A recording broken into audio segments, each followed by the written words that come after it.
Thierry Henry is a name that resonates with football fans all around the world. His legacies are excellence, perseverance, and a constant search for greatness.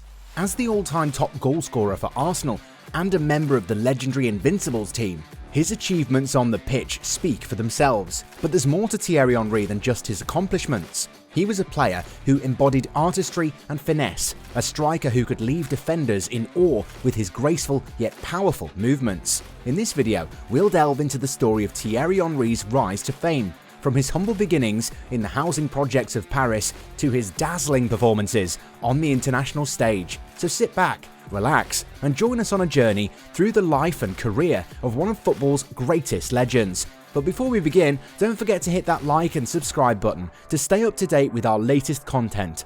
Now let's take a trip back in time to the 70s and discover the Thierry Henry legacy. August 17, 1977 marked the birth of a future soccer legend in the Parisian suburb of Les Ulis, France. Thierry Daniel Henry's humble beginnings were in a small apartment where he was encouraged by his parents, Antoine and Maryse, to pursue his passion for soccer. Despite living in less than ideal conditions, they would take him to local soccer matches to support his growth in the sport. Henry's skills didn't go unnoticed, and in 1989 he joined US Palaiseau before switching to ES Viry-Châtillon due to altercations with his father and the club. It was Palaiseau's American coach, Jean-Marie Panza, who would later become his mentor and help him succeed in soccer. Antoine continued to support his son's dream by taking him to camps and matches, where his exceptional talent was evident. In 1990, on the cusp of his teenage years, Henry was scouted by Monaco. He then completed a course at the Clairefontaine Academy and joined Arsène Wenger's Monaco as a youth player. His first team debut for Monaco came on August 31, 1994, and although Wenger believed he had the potential to be a great striker, he played him as a left winger to maximise his pace and ball control against fullbacks. Henry's talent continued to shine as he won the French Young Footballer of the Year award in 1996 and helped his team clinch the league title in the 1996-97 season with 9 goals in 36 games.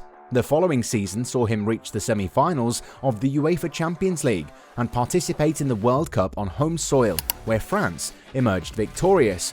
Although not prolific during his time in France, Henry spent 5 seasons at Monaco, recording 28 goals in 156 appearances before making the leap to Turin.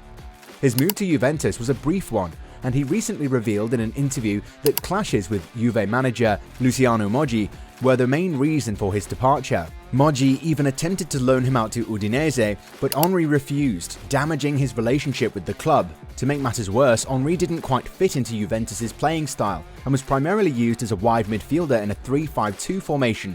But that didn't stop him from making his mark on the international stage. He led France's under-18 team to victory in the European Championship and scored an impressive 7 goals in the competition. It was this standout performance that caught the eye of the French FIFA World Cup 1998 team, where Henry would help lead his team to an unforgettable victory. Despite being underdogs, France dominated Brazil in the final, and Henry played a crucial role in securing France's first ever World Cup title. In the year 1990-2000, the football world witnessed the start of a love affair between Thierry Henry and Arsenal. It was an 8-year-long chapter in his life that saw him deliver his best performances at the top of the spear. On August 3, 1999, the Gunners shelled out a whopping €16.1 million to bring him back to the familiar arms of Arsène Wenger and an Arsenal squad that recognised him as a world-class player. Interestingly, he was roped in to replace his former Clairefontaine Academy classmate Nicolas Anelka.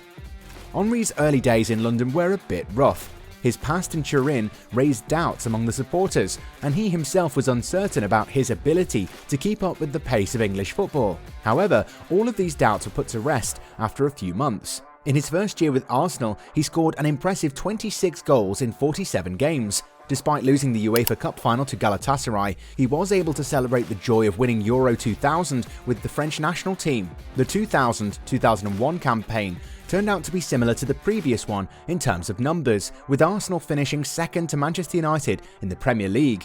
These early days at Arsenal showcased the Frenchman's maturation as a player, who was playing brilliantly and winning titles at the international level, but he was still yearning for a trophy with Arsenal. That moment of glory came in the form of a Premier League and FA Cup double. Henry was the league's top scorer that season, racking up an impressive 32 goals in all competitions, but his form wasn't enough to help France win their third consecutive title at the 2002 World Cup in Korea, Japan, where they suffered a shock elimination in the group stage.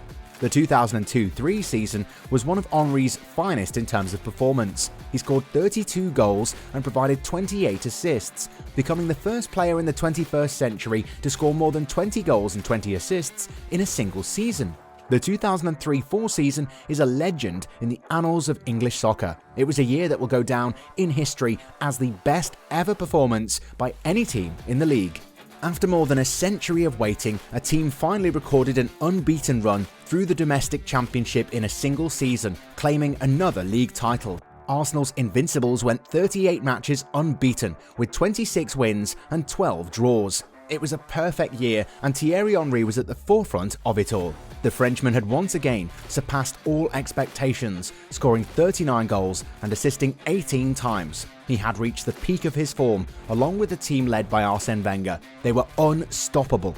After a dream season came Euro 2004. Despite not playing their best football, the team led by Zinedine Zidane managed to get through the group stage, but in the quarter-finals they lost against the future champions Greece by a solitary 1-0. It was a bitter pill to swallow. The 2005-06 season was a turning point for Henry as he was named Gunners captain after Vieira's departure. He became Arsenal's all-time leading scorer, surpassing Ian Wright's record of 185 goals. In the next two seasons, despite Arsenal's inability to win the league title, the Frenchman declared his unconditional love for the club and agreed to a 4-year contract, adding that he would stay at Arsenal for life. In the 2006 World Cup, he came close to lifting the trophy, only to lose in the final against Italy. Henry's 8th and final campaign in London was marked by injuries, and in 2007 he left the club of his life to avoid being an obstacle and landed in Barcelona. But his time there was not as successful as he had hoped. He was relegated to the wing, and he was unable to perform at his best. At the end of his first year, there was already speculation of a possible return to the Premier League. During the 2008-09 season, he may not have been the star player, but he definitely played a vital role in Barcelona's treble victory, which included a long-awaited Champions League win, something he had missed out on during his time with Arsenal. However, things didn't quite work out for him during his last stint at Barcelona in 2009-10, as he struggled to adapt and only managed to score 4 goals across all competitions. In his last performance with the national team, Thierry Henry made a notorious handball that knocked Ireland out of the World Cup playoffs. Despite controlling the ball with his hand, Henry set up the winning goal and got away with it due to the lack of VAR at the time. The incident caused a lot of controversy and will be remembered for years to come. Henry took responsibility for his actions and apologised to the Irish, even calling for the match to be replayed. FIFA eventually introduced VAR to prevent such incidents in the future. France managed to qualify for the World Cup with Henry playing a minor role, and he announced his retirement after a disappointing performance in the tournament. In 2010, he headed to the MLS and joined the New York Red Bulls. This paved the way for other legends like Andrea Pirlo, David Beckham, and Frank Lampard to join the American League. But in a surprising turn of events, Henry returned to his beloved Arsenal on loan in 2012 to bid farewell like the true legend he was, and what a return it was. He scored a memorable goal against Leeds United that secured Arsenal's spot in the last 32 of the FA Cup, leaving the Emirates Stadium roaring in delight. According to Henry, it was his favourite goal for the London outfit. After his loan spell, he went back to the MLS and continued to shine, tallying an impressive 35 goals and 30 assists in the last 3 seasons. However, despite his outstanding performances, he was unable to lead his team to the conference title. Finally, in 2014, he confirmed his retirement as a professional footballer. Fabio Capello aptly summarised what made Thierry Henry special. He has a mixture of physical talent and technical ability, as well as remarkable intelligence and, above all, a great passion for the game. Henry had a unique style, playing with a combination of confidence and grace, and was a master of all types of goals. He had an incredible ability to elevate his game at will, with his mind-bending goals being the difference maker. From his turn and shoot against West Ham in 2002 to his hat-trick against Liverpool in 2004, Henry's goals were iconic and legendary. He fit the Arsenal ethos perfectly, and even when he left for Barcelona, fans still adored him. Henry's football brain was what defined him as a striker, as he always had a thought behind every kick of the ball. His passion and dedication to the game, and especially to Arsenal, made him even more beloved.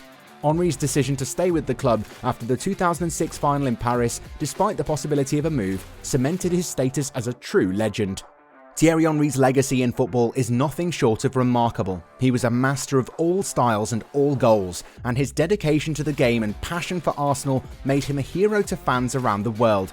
From his mind-bending goals to his iconic moments, Henry will always be remembered as one of the greatest footballers of all time. So what do you think of this incredible legend? What was your favourite goal? Let us know in the comments section down below, and don't forget to subscribe for more amazing content. Thanks for watching.